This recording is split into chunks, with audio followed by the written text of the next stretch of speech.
무단 침입 중인 두 남녀. 그렇게 들어선 집은 최소 수개월간 사람의 출입이 없는 듯 보였죠. 그런데 곧이어 마치 무언가를 감추기라도 하듯 테이프로 밀봉된 방을 발견합니다. 이어서 문을 따고 들어가자 형언할 수 없는 끔찍한 악취가 코를 찌르기 시작하죠. 그리고 그 악취의 출처는 비닐에 쌓인 무언가였습니다. 심지어 그 내부는 폐물로 가득 차 있었죠. 이어서 남자는 아주 능숙하게 비닐 장갑을 낀 뒤 주방용 칼로 비닐을 뜯기 시작하는데 흘러나오는 체액과 함께 곧이어 드러난 것은 역시나 누군가의 시체였죠. 게다가 이명국이지? 둘이 아는 사람으로 보입니다. 심지어 한 가지 특이점이 있었으니 근데 사람이 죽으면 원래 저렇게 물이 많이 나오냐? 체액을 포함하더라도 아니 원래 이렇게 나오진 않아. 너무나 과도한 물의 양. 이명국이 실종된 게 작년 7월 말경이니까 7개월이 이렇게 지났는데 부패가 거의 진행되지 않은 거 보면 사망 직후에 냉동됐다가 최근에 해동됐다는 뜻이야. 그 말인즉슨 그래서 이렇게 체액이 많이 흘러나오는 거고. 완벽하게 냉동은폐됐던 시체를 누군가 굳이 다시 이곳에 갖다 놓았단 소리였죠. 근데 애써 묻어놓고 왜 다시 꺼내서 여기로 왔을까? 그렇게 혼란만 가중되던 그때 난데없는 화염병이 날아갑니다. 심지어 하나가 아닌 확실한 사리를 가진 연발투척이었죠. 이게 대체 무슨 상황인 걸까요?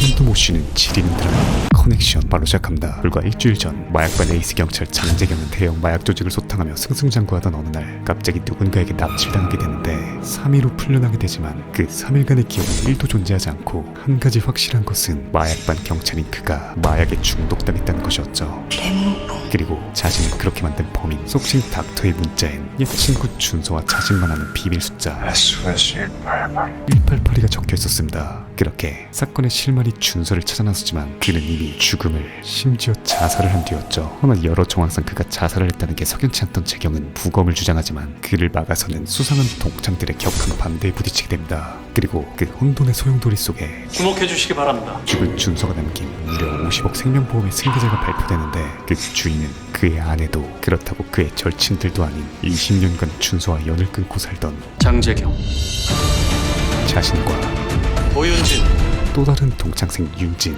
위 사람이 승계한다. 두 사람이었죠. 그리고 이 충격적 발표에 놀란 건 너 보험 들어오는 거 언제 한 거야? 그 둘뿐만이 아니었습니다. 야 유언장이 있는 걸 알았으면 나한테 먼저 상의를 했어야지. 별로 친하지도 않은 애들한테 보험을 들어놨대. 그러니까 내 말이 막말로 준서가 자살한 게 아니면은 보험금 50억 쟤네들이 홀랑 다 받는 거야. 야 이씨. 그 말이 반증하는 것은 달라질 거 없어. 자살이라면 어차피 자살 사건이야. 그 누구도 그러니까 보험금 탈 사람도 없을 거고. 승계자가 되지 못한다는 것이었죠. 그럼 그리고 확실히 이들은 부검은 준서의 죽음에 부검은 안 돼. 아주 깊게 연관돼 있는 것으로 보였습니다. 검사 입장에서 말하는 건데 사실 이 상황이면 100이면 100 다 부검했을 거야. 야 이씨. 분명 준서의 시체에 부검하면 준서 몸에서 뭐라도 나올까 봐 그래? 아니라고 어떻게 장담해? 절대 발견되어서는 안 될 그 무엇이 존재하는 듯 보였죠. 그리고 결국 뭐 좀 부담은 따르겠지만 부검은 안 하는 걸로 하자. 종수의 뜻에 따라 표면적으로는 친구 몸에 칼 대지 말자는 걸로 몰자고. 부검 문제를 정리짓던 그때 네, 태진의 입에서 사실 아까 생각도 못한 이 유언장에 우리 모두가 아는 한 명이 더 있었어. 오펜하이머급 발언이 튀어나옵니다. 누구? 그 50억을 받을 또 한 명의 승계자는 이명국. 이명국? 재경 생전 처음 듣는 이름이었죠. 들어봤어? 아니 넌 너도 몰라. 이상하네.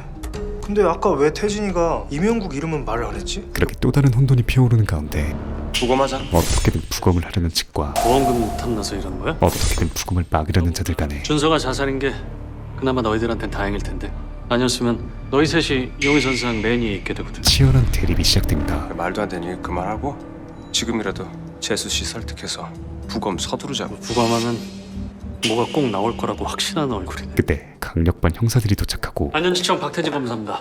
무슨 일이시죠? 박준서 씨 사망 관련해서 잠시 조사할 일이 있어서요. 아, 태진은 의도적으로 보험하고 유언장 때문에 그러시나요? 유언장 발표 당시 자리에 없던 부인 앞에서 유언장이라뇨? 아 재수 씨. 제가 원래 재수 씨한테 먼저 말씀드렸어야 됐는데 준서의 상속 이야기를 꺼내기 시작하죠. 준서가 죽기 전에 50억 원짜리 사망보험을 들었습니다. 근데 망설이는 척하며 그 재수 씨가 아니라 모든 내용을 여기 두 사람에게 들었네요. 50억을. 낱낱이 까발려버립니다.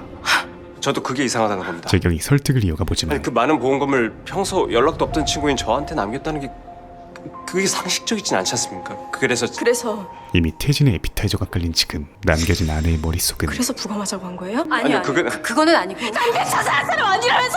어느새 분노와 경멸로 가득 차버립니다. 이게 다 보험금 때문에 이러는 거잖아요. 그렇게 무게추는 순식간에 기울어진 상태로 죄송합니다. 제가 미리 말씀드렸어야 했는데 참고인 조사로 이어지게 되죠. 그런데 참고 조사만 받는 건데 왜 이곳에서 조사를 하시죠? 마치 피의자 마냥 신문실에서 조사를 한다. 그 뒷배엔 나 여기서 하자고 했다. 나다 이 씹새끼야. 뭐라고 하는지 들어는 봐야지. 후태진의 계략이 숨어 있었죠. 그럼 두 분이 생각하실 때 심지어 가족도 제치고 50억 사망 보험금을 받을 만큼 박준서 씨하고 친하다고 생각하세요? 그 질문 수준은 나도 알아요. 뭐두 분이 50억 받을 생각으로 박준서 씨 죽인 건 아니라는 거. 저기요. 마치 용의자를 대하는 듯 했습니다. 박준서 씨는 왜 두 분에게 50억을 남겼을까요? 두 분 다 뭐 이렇다 할 이유조차도 못 대고 있고 난 이 상황이 지금 이해가 안 가는데? 이에 재경은 그렇죠. 그의 신문을 역이용해서 우리도 그게 이상합니다. 그러니까 당연히 해야 할 부검부터 하고 제대로 수사하자는 겁니다. 완벽한 논리로 맞받아치죠. 심지어 저 안에 박태진이죠. 모든 것은 물어봤어요? 그의 손바닥 아니었습니다. 공사장 9층에서 떨어져 죽은 사람이 일주일 전에 50억 보험을 들었는데도 부검을 끝내 안 하겠다고 막는 이유가 뭔지? 진짜 조용해. 물어봤나? 왜? 게다가 아직도 검사가 한마디 하면 알아서 기는 중인가? 형사의 과거 치부까지 이용하여 본격적으로 패기 시작하고 눈에 뵈는 게 없냐? 너 진짜 참고인으로 들어왔다가 피의자로 나가게 해줘? 그래요. 그렇게 하자고. 어? 나 피의자 돼도 되니까 제대로 하라고. 쪽팔리지 않게. 승산이 보이지 않자 태진이 개입하죠. 우리 팩트만 놓고 봅시다. 선전수전 다 겪은 검사인 그 또한 현장에선 타살한 적 없었고요. 아주 침착하게 검시한 검사 입장에서도 특별한 특이사항 없었습니다. 부검을 할 이유가 없음을 열거한 뒤 더 하실 말씀 있습니까? 야, 박태진. 내 이름 함부로 부르지 마. 계급으로 찍어 누르며 나 지금 이 자리에 검사로만 있는 거다. 네 친구 아니야. 상황을 종결시키려 합니다. 더 하실 말씀. 그리고 무엇보다 가장 중요한 것은 유가족 쪽에서는 이미 부검 원치 않으신다는 의사 밝히셨고요. 부검을 원치 않는 그렇게 진행하세요. 유가족의 의사였죠. 이에 재경은 몸싸움까지 벌이며 제지해보지만 왜? 준서 몸에서 뭔가 나올 거라도 있어. 뭘 숨기려고 이런 무리수로 던 건데? 어? 말해봐 이 새끼야. 이제 서장까지 가세하며 당초 부검은 원치 않으신다고 했다면서. 결국 장례 치르시게 모셔다 드려. 서장님. 부검을 물 건너가게 됩니다. 그런데 그때 비록 작지만 부검할게요. 확실한 목소리가 그러니까 그렇게 해달라는 것 같아요. 준서의 아내 지연의 의견이 준선 이미 죽었어요. 단번에 모든 걸 뒤집어버립니다. 그러자 아니 왜 자꾸 죽은 애 몸에 칼을 못 대서 이러시지? 재수 씨 진짜 왜 그래요? 예? 종수까지 뛰어들어 가세해보지만 우리 윤이 좋은 곳으로 갔을 거다. 그러니까 윤이 만나려면 우리도 남은 인생 착하게 살아야 한다. 그런데 그런 사람이 자살이라뇨. 앞서 말했듯 다른 이유가 있는 건지 제대로 알아보고 싶어요. 그럼 가장 중요한 것은 유가족 요청으로 유가족의 의사였죠. 박준서 씨 부검하도록 하겠습니다. 그렇게 부검 시작하겠습니다. 누군가에겐 진실을, 누군가에겐 비밀을, 그리고 누군가에겐 모든 의혹들을 파헤칠 준서의 부검이 시작됩니다. 하지만 결과 나오는데 빨라야 한 달이래. 그저 툭하면 톡하고 나오는 게 아니었죠. 그때까지 손가락만 빨고 있을 수 없지 않겠냐? 그동안 윤지는 준서가 유언장에 내 이름을 박았다는 건 이건 뭔가 역할이 있다는 뜻이야. 보험금을 떠나 추억을 함께했던 친구로서 나 그 역할 흑기사를 제대로 좀 한번 해보려고. 자처하기로 결심합니다. 한편 본업으로 돌아온 재경은 오늘 새벽에 저 두 사람이 편의점 앞에서 싸우고 있다는 신고가 있었습니다. 한 폭행 사건을 수사 중인데 그리고 아주 낯익은 이걸 한 명이 갖고 있었습니다. 질긴 악연과 레몬뽕이라고 하던데요. 다시 마주하게 되죠. 이어서 직접 조사실로 들어온 그는 본격 신문을 시작하는데 이것 때문에 싸우지.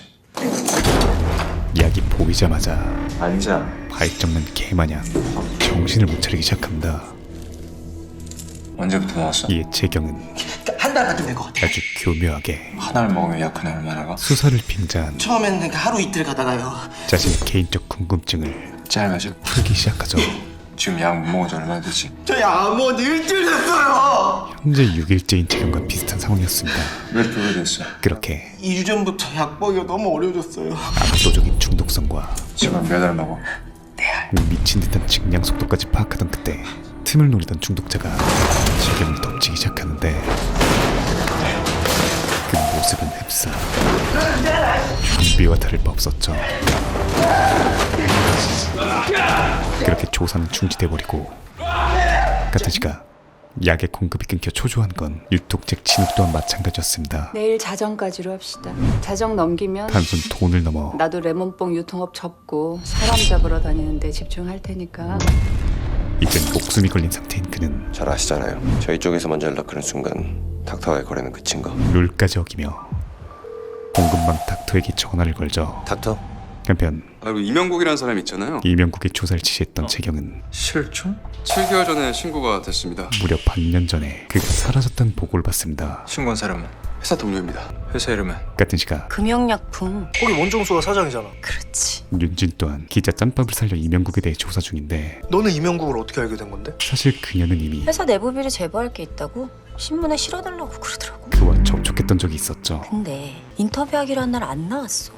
설마. 즉 그날이 실종 다음 날이야. 이명국의 실종은 내부 비리 고발과 연관이 있을 수도 있다는 것이었습니다. 이거 재경이한테 빨리 알려줘야 되는 거 아니냐? 지금 좀 어디서 뭘 하고 있을지 내가 잘 알긴 하지. 그 시각 경찰에서 필요 없다고 가져가라고 했는데 다시 필요하세요? 이명국의 딸을 찾아간 재경은 혹시 박준서라는 이름 들어보셨어요? 아니요. 이것저것 물어보지만 아버님께서는 금영약품에서 무슨 일을 하셨어요? 별다른 소득 없이 나오게 되고 그때 갑자기 세상이 흔들리며 중심조차 잡을 수 없는 미친 듯한 어지럼증이 덮쳐오죠. 상상을 초월하는 레몬봉의 후유증이었습니다. 그리고 때마침 준서를 찾아온 윤진이 쟤 왜 저래? 이런 재경을 발견하고 야, 전대경! 병원 어디로 가? 병원은 안 돼. 네가 지금 무슨 소리라는 거야? 아프면 병원을 가야지. 안 되긴 뭐가 안 돼. 절대 병원은 안 돼. 병원은 절대 거부하는 재경을 집으로. 겨우 집으로 데려오죠.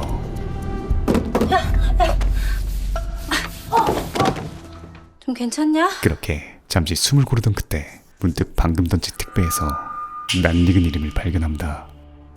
그것은 불과 며칠 전 죽었던 이 사달을 발생시킨 친구의 이름이었죠. 심지어 그 안에서 나온 것은 며칠 전 모았던 바로 그 노란 알약 실종약이었습니다. 게다가 약 이미 드셨더라고요. 아주 적나라한 이건 좀 아껴서 드세요. 누군가의 쪽지까지 이 모두가 재경이 중독자임을 나타내고 있었죠. 그때 모든 걸 뭐야? 빤히 보고 있던 그는 마치 영혼이 나간 듯한 눈으로 안에 있었지. 섬뜩하게 보기 시작합니다. 뭐야? 이어서 무슨 말을 하는지 모르겠네. 얼마 전 신문실에서 봤던 중독자들 마냥 오직 약을 향한 일념으로 맹목적으로 달려들기 시작하죠. 그렇게 필사적으로 도망친 그녀는 야, 문 열어. 이제 문 하나를 두고 나 그거 없으면 안 돼. 나 그거 없으면 죽을지도 몰라. 도와줘. 네가 그러면 어떡해? 그와 대치하기 시작합니다.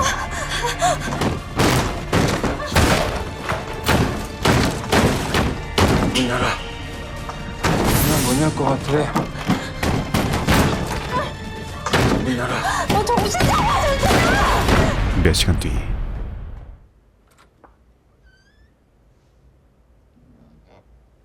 잠잠해진 바깥 상황에 조심스레 집을 빠져나가 보려는데 기억이 안 나. 의식이 돌아온 재경이 팀원들하고 회식 끝나고 화장실에서 누군가에게 납치가 됐는데 처음으로 타인에게 눈을 떠보니까 3일이 지났더라고. 이미 약에 중독되어 있었고. 모든 자초지종을 설명해주기 시작하죠. 그래도 일단은 외부에 알리자.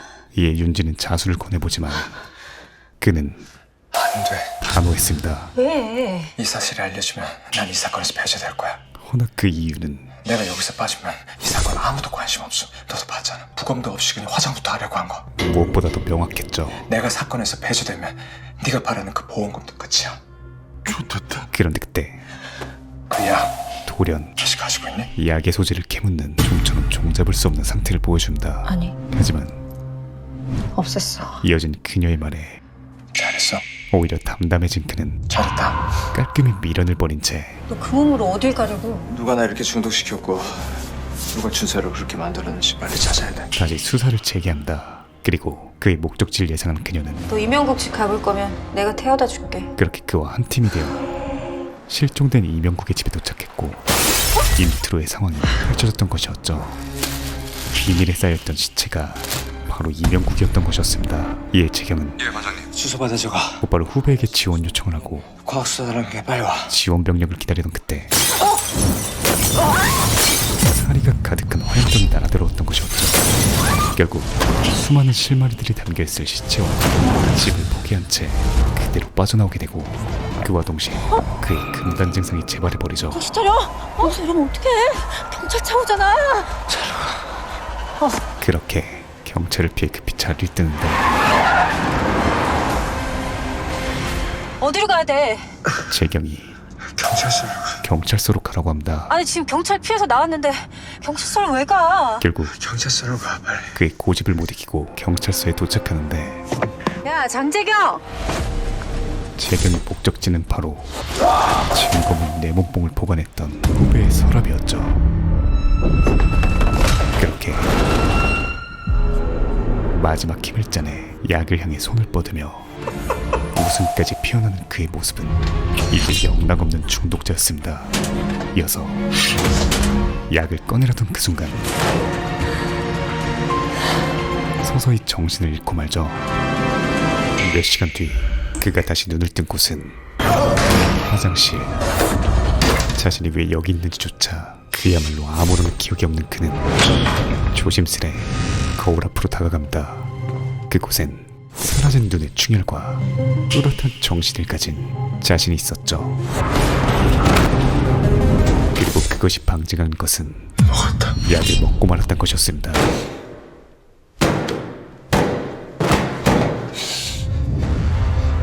그런데 사무실로 돌아온 그의 눈앞엔 마치 아무 일도 없었다는 듯 모든 것이 원상복구되어 있었죠. 이에 곧바로 뇌리에 떠오른 것은 CCTV의 존재. 재경은 곧바로 자신의 추악한 모습이 담겨있을 끔찍한 데이터를 지우기 위해 전력 질주하기 시작합니다. 충성. 여기 CCTV 열람 좀 하려고 그러는데. 여기 성함이랑 사유 적어주시고요. 오케이. 두 사람 오늘 몇 시까지 근무지? 당직입니다. 결국 야식 하나 시켜줄까? 미봉책으로 그들의 시선만 돌려놓은 채 살떨리는 시청에 나선 그는 순간 없어요. 감쪽같이 사라진 자신을 발견합니다. 믿을 수 없는 일이었지만 하나 둘 셋 얍. 역시 결과는 똑같았죠. 분명히 이미 자신의 분량이 삭제된 것이었습니다. 마지막에 열람한 게 3일 전. 그렇게 외부인의 출입이 없었음을 확인한 그는 저기 8시 27분 33초에서 영상이 정말 삭제된 것인지 근데 이거 왜 이러지? 더블 체크해보는데 이런 경우가 종종 있습니다. 역시나 또다시 잠깐씩 꺼지는 현상이 발생했었거든요. 확실한 건 없어 보였죠. 게다가 제가 연락해서 조치하도록 하겠습니다. 조치를 취한다는 게 무슨 말이지? 그 경우의 수는 다시 복구할 수 있다는 건가? 최선을 다해보도록 하겠습니다. 기하급수적으로 늘어나기 시작합니다. 복구가 된 적이 있었나? 아니요. 그래? 심지어 오늘 나 말고 그 CCTV 열람하러 온 사람은 없었지? 혹시 모를 더블 체크에 김창숙 경위가 다녀왔습니다. 뜻밖의 이름을 듣고 말죠. 이제 그의 모든 신경은 창수도 CCTV를 열람하면서 기록을 남기지 않았어. 동료이자 후배 경찰 왜일까? 김창수에게 쏠리기 시작합니다. 혹시 내가 마약에 중독된 걸 알고 있는 건가? 이어서 7시 20분까지 여기로 오라고 하셨잖아요. 훈련한 뒤 처음 만난 게 창수였다는 것과 주소 받아 적어. 창수와 통화를 끝내자마자 화염병이 날아든 것까지 퍼즐을 맞추려면 모두 끼워 맞출 수 있었죠.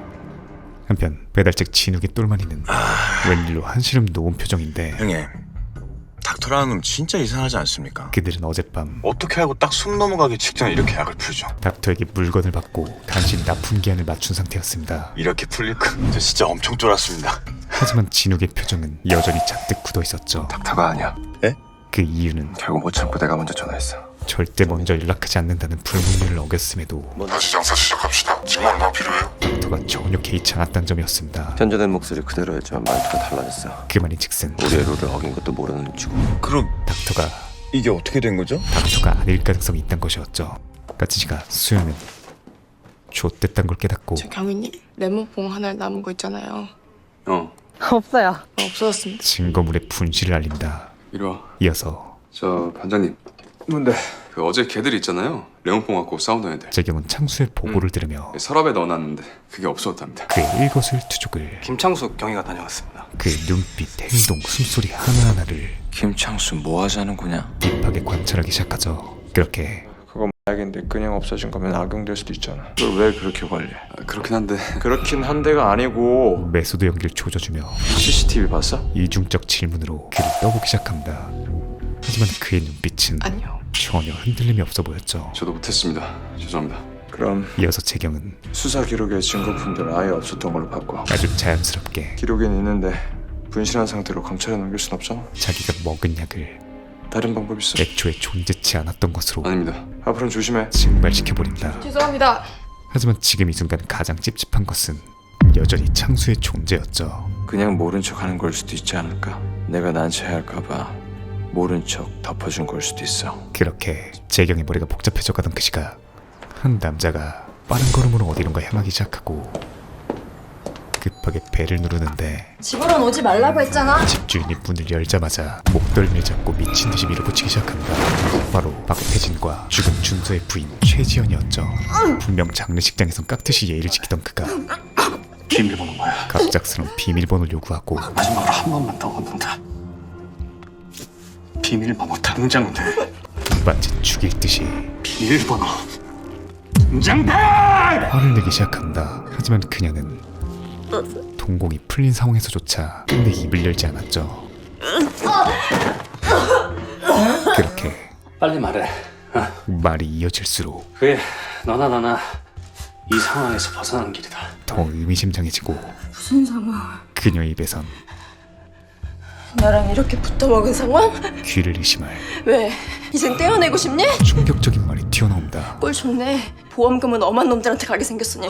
부검을 하겠다고 어떡해! 애초에 날 경찰서에 데려가지 말았어야지. 애초에 둘은 모든 걸 짜고 치고 있던 것이었죠. 심지어 10억 내놔. 제 어떤 비밀이 더 있길래 10억 먼저 주면 말해줄게. 무려 10억이나 요구합니다. 게다가 당신이 나랑 놀아난 거 친구들이 알면 좋을 거 없겠던데. 둘은 가만히 두겠어? 그냥 붙어먹은 것이 아니라 죽은 친구 와이프를 꼬셔서 놀아난 새끼를. 불륜관계였던 것이었죠. 이혼하고 나랑 살 거 아니라며. 그렇게 그럼 뭐라도 주면서 입막음을 해야지. 둘의 관계는 그게 순리 아니야? 더 깊은 늪으로 빠져듭니다. 같은 시각 때마침 지연의 집에 볼 일이 있어 찾아왔던 윤지는 잠깐만, 내 이따가 올게. 그녀의 아파트에서 나오는 태진을 목격하고 뒤이어 최지연까지 등장하자 직업적 초기 발동하기 시작하죠.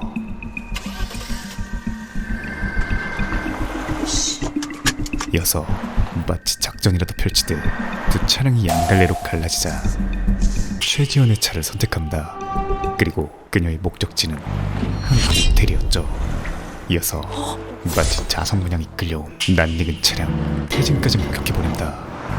반박 불가 빼박이었죠. 한편 그 시각 재경은 박준서 사망 건물 주변 CCTV 자료 나왔습니까? 네. 준서의 사망 현장 CCTV에서 아무것도 안 나왔습니다. 준서가 찍히지 않았다는 공사장 안 CCTV에서도 아무것도 안 나왔어요? 어처구니 없는 말을 듣게 되고 직접 사망 현장을 찾아간 뒤 현장 내에 CCTV 있죠? 자신의 눈으로 직접 CCTV를 확인하며 정문 말고 다른 문은 어디 있죠? 어떻게든 준서의 흔적을 찾기 위해 고군분투 중이던 그때 그쪽 이제 막혔는데. 근처 가게 처마 밑에서 또 다른 CCTV를 찾아내고 맙니다. 이어서 CCTV를 체크해보던 재경은 차에서 내린 한 남자를 보자 잠시만요. 순식간에 굳어버리죠. 그것은 죽기 직전에 준서였기 때문이었습니다. 준서야, 도대체 여긴 왜 온 거야? 나하고 약은 무슨 관계냐?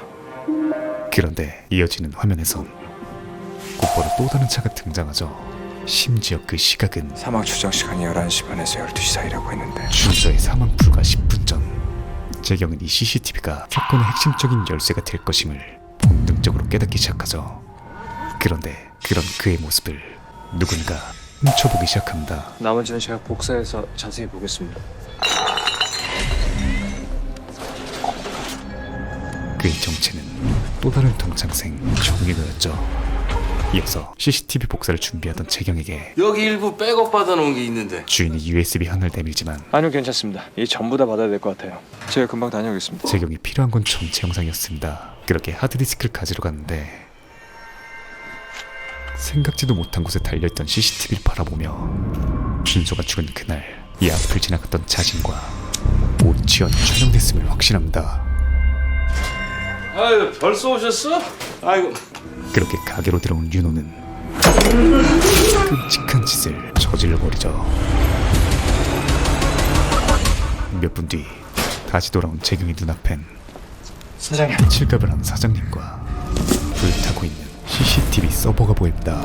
사람을 이렇게 쉽게 죽일 정도로 어마무시한 비밀이 들어있던 방쟁이였죠.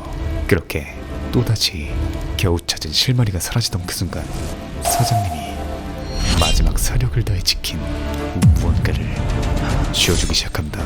그것은 바로 백업 받아놓은 게 있는데. 백업 USB였죠. 도대체 어떤 비밀이 숨겨져 있는 걸까요?